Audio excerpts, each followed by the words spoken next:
अहम ख़बर है। ॻोठ मोहम्मद शरीफ मलहण वासी नौजवान मुबैना तौर अगवा थी वियो है। वारसनि जो चवणु है त 24 वरनि जो जाफ़र औरताने आवाज़ तहरीक जी राउंती वारे कचे वियो हो। धाड़ेलनि फ़ोन करे नौजवान की बाज़ियाबी लाइ 50 लाख रुपया भुंग तलब किया है।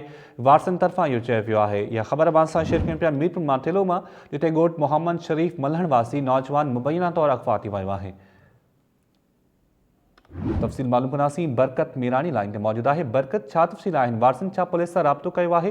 पुलिस जो अगवा के हवाले सां छा चवणु आहे?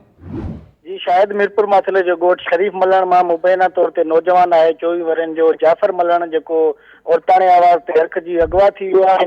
जेके वारस आहिनि उहे तस्दीक कंदे ॿुधाइनि था त उन्हनि जो जेको नौजवान आहे जाफ़र, उहो कल्ह उन्हनि जो मक़ामी शहर आहे जानपुर शरीफ, उते चई वियो त ओॾां वञे थो। उहो राति खां गुम हो। जेको अॼु थोड़ी देरि पहिरियां उन्हनि खे वारसनि खे फ़ोन आई आहे त रोंती जे कचे में अगवा थी वियो आहे। वारसनि खां 50 लाख रुपया जेको आहे उहो भुंग तलब कई वई आहे। उन जो पीउ आहे गुलाम हैदर मलहण ऐं ॿिया उन जा जेके वारिस आहिनि उन्हनि एहतजाज कयो आहे।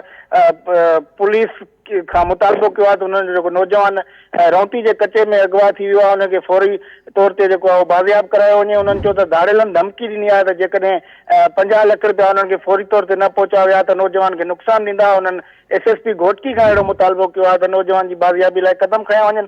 जॾहिं त ही सरहद थाणे जी हद आहे जितां ही नौजवान जेको आहे उहो मुबैना तौर ते उन जो रवासी हो। उन्हनि सरहद पुलिस राब्ते करण ते ॿुधायो आहे त उन्हनि जे अगवा जे हवाले सां उन्हनि तस्दीक या तरदीद न कई आहे। उन्हनि ॿुधायो आहे त वारसनि उन्हनि खे इतला कयो आहे त नौजवान काल खां वठी गुम हो। उन्हनि खे अॼु जेको आहे उहो 50 लाख रुपया भुंग जे हवाले सां फ़ोन आई आहे। उन्हनि ॿुधायो त असां हिन मामले जी जांच करे रहिया आहियूं त नौजवान जेको आहे उहो कहिड़ी धाड़ेलनि अगवा कयो आहे। ठीक है, वॾी महिरबानी बरकत मीरानी तफ़सील ॾियण जे लाइ।